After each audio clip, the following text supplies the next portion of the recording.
time. Thank for your time. I caught you in Bratislava, not in your usual work in Brussels or Strasbourg. Thanks for your time. Thanks for your help to Ukraine. I know and I think that you are one of the most pro-Ukrainian politicians and members of European Parliament. It's a fact.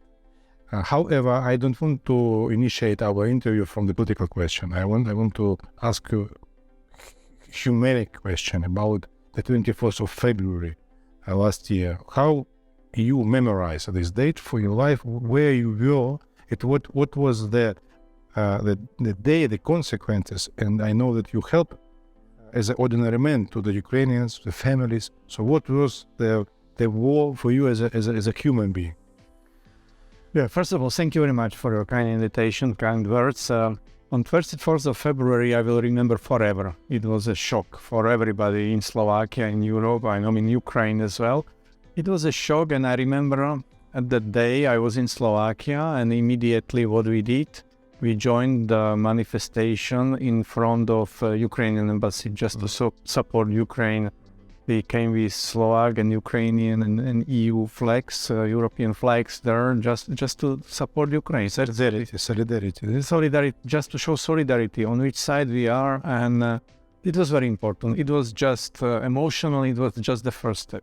Then step by step, the wave of the refugees, the came. Yes, the first wave of refugees, we tried to help as human beings. So in my family, we've got 3 refugees, basically 3 generations.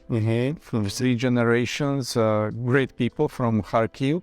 We are in touch with them, so we try to incorporate them into our society. Very, very intelligent, very capable women. The youngest one is studying, and the older generation is working. How sincere was this support from Slovakian and European society? I mean, the ordinary support of the people. It was real.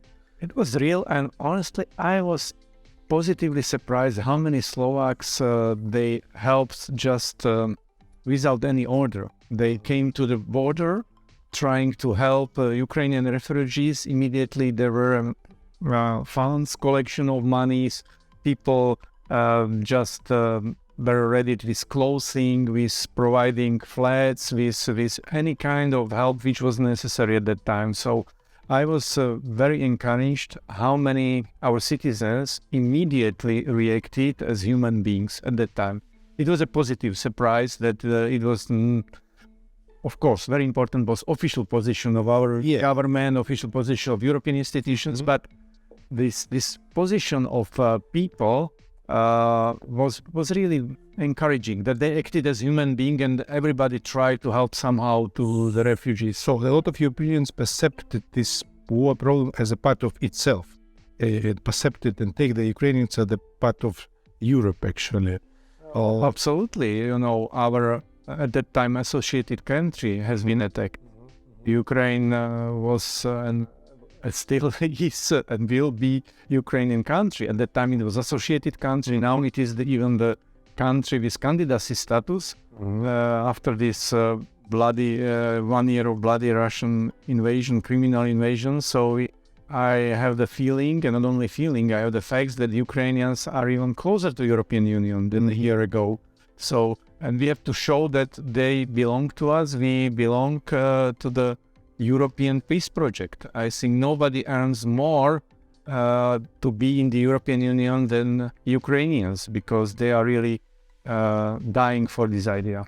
Thanks for your sincere answer. And you mentioned one very important thing about the candidate status of Ukraine to European Union, but we also try to be candidate in NATO.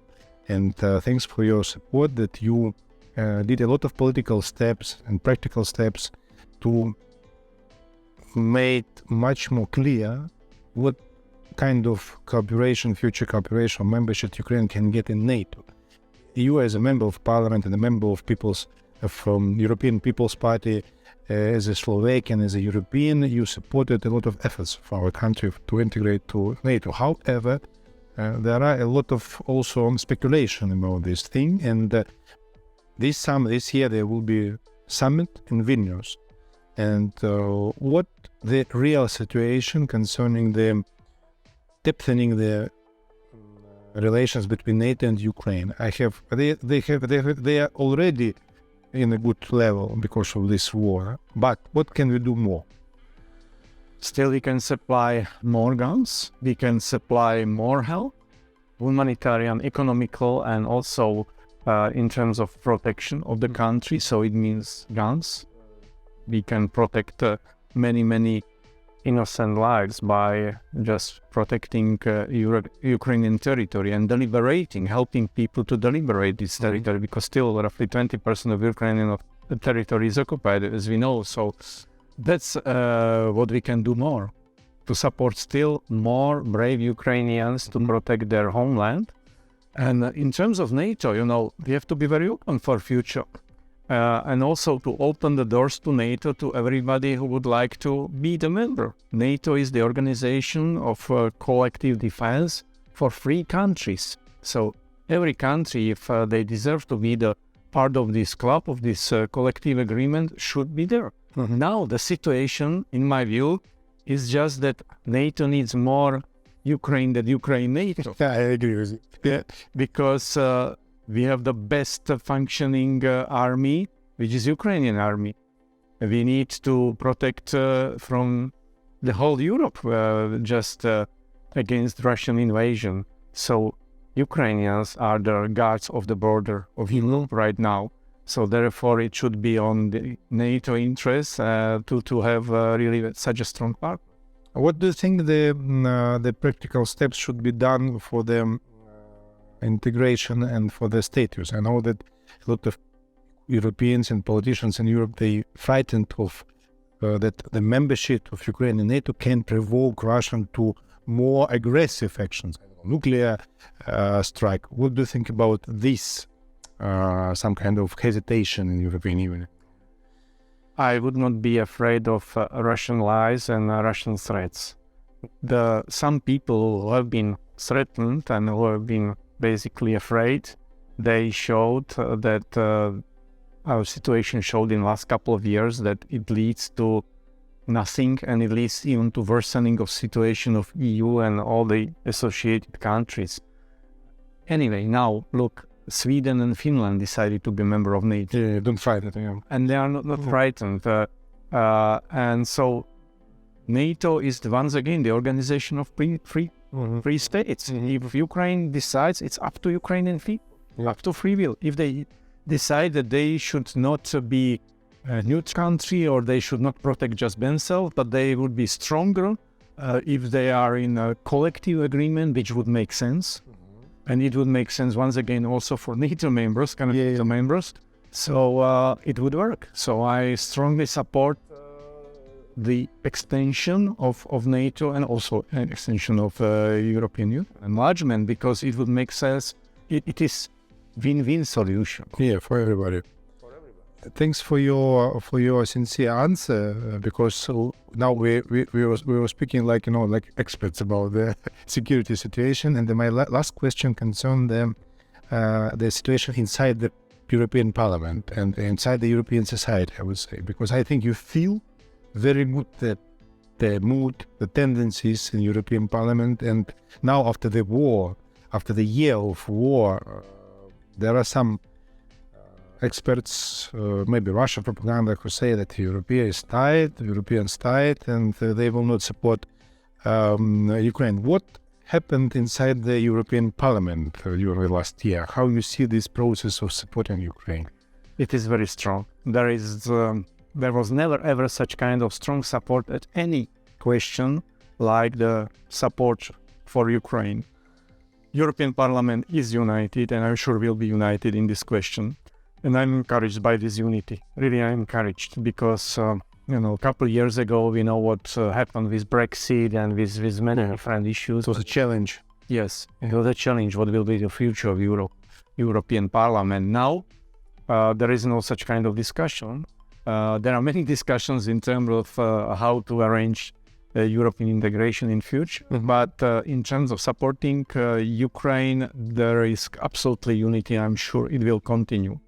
Other issue is public opinion in some European countries, which are our heavy attack by Russian propaganda. We have to see it and we have to act also, because I'm saying Ukrainians should win this bloody war on the field. We should win this war on the Information. in online world on information. We should beat this disinformation war, which is not easy, but this is our role. How to help also Ukrainians to fight against Russian disinformation, because it is still strong, and my feeling is it's even stronger. So we should be not blind towards this, and we should do more activities against the disinformation campaign. But I'm sure we will deal with that, and I'm sure European Union. So you think we shouldn't underestimate the Russians? Yes, about their influence and the tools of influence inside the European society, even. Yes, exactly. Particularly in this online world, because they know they have the companies for trolls. They are quite skillful. If Russians know something, they know how to make disorder, because they export only guns, raw material, and disinformation. Fortunately, we don't buy from them guns anymore. We will not buy raw materials. Most countries don't buy, and in 1 year they will be out of our sources for raw materials. But this information, I think it will take longer time. But we will not give up, and we will we have to be successful with this fight against disinformation, particularly Russian disinformation. So that's our fight, which we have to fight at the end together with Ukrainians, because also I know that Ukrainians are very skillful how to fight also with disinformation, and the whole question. Immunity. Exactly, we can learn from each other. Yeah. Thanks for your answers, and I begin my interview from the simple question, and I will finish my interview with a simple question concerning Slovakian and Ukrainian relationship. What do you think about the Slovakian Ukrainian future? I mean, every country in the European Union, Poland, Lithuania, has their own history of relations with Ukraine. Your country also have specific relations, even with the regional Transcarpathia and Uzhgorod. You have some. It's been part of of the former. So you think special attitude to Ukrainians. What are the interests for Slovakians to be more pro-Ukrainian, to be Ukraine the part of European Union? I don't know, to strengthen the economical relations. So what is the main idea to be closer for Slovakians, for Ukrainians? What is to be Ukrainian in some sense? To some extent, refugees help, because they bring culture, and also they bring skills, they bring economical contacts. So to have more refugees, it means to me more contact. Understand Ukraine more. And understand Ukrainian. And every refugee I talked to was surprised how close we are, Slovaks and Ukrainians. In reality, yeah? Really, even we don't need translation. Yeah. Somebody speaks Ukrainian. Right, yeah. I was really amazed. Even when President Zelensky was talking in the European Parliament by Ukrainian. Yeah, everybody understood. In Washington, London, he doesn't speak Ukrainian. But in Brussels, yes, it is also the home. It means it is home for Ukrainians, and we don't need translation. So that there is very close language, there is very close culture, so it means there is a lot of potential. My wish is that at one stage there will be no border between Slovakia and Ukraine. And Ukraine will become full member of EU, and it will be a situation like between Slovakia and Poland, Slovakia and Hungary, but also between Slovakia and Hungary. Slovakia and Ukraine. And this open border would help also economical development of Slovakia, particularly of our eastern part. And it is the evidence also, for example, from Austria. If they open the border after 2004, Burgenland, this Kaiserstadt, and this basically northeastern part of Austria is now the fastest growing part of Austria. Impulse. Exactly, because of contacts. If there is no border, if there are more contacts and more economical ties, there is not only economical but social development of people. That's my vision, and we have to step by step incorporate Ukraine into our European market, into single market. We are doing that. basically this visa-free program now with status for Ukrainian refugees for 1 year, and Yeah, I know. the European Parliament. We will do it for more even. Yeah, we understand. We will incorporate European, Ukrainian energy sector into European. We have to deal with energy challenges together, which will be also win-win for future. So we are on the same board, and if we are doing these economical issues and practical issues for people, like for example canceling roaming charges for Ukraine, what we did in Parliament last time. So if we do this, just the full membership would be natural. And on this road, which is also very important, we understand that if we can help each other, it is mutual beneficial. Thank you for your help, for your interview. My pleasure. Thank you. Yeah.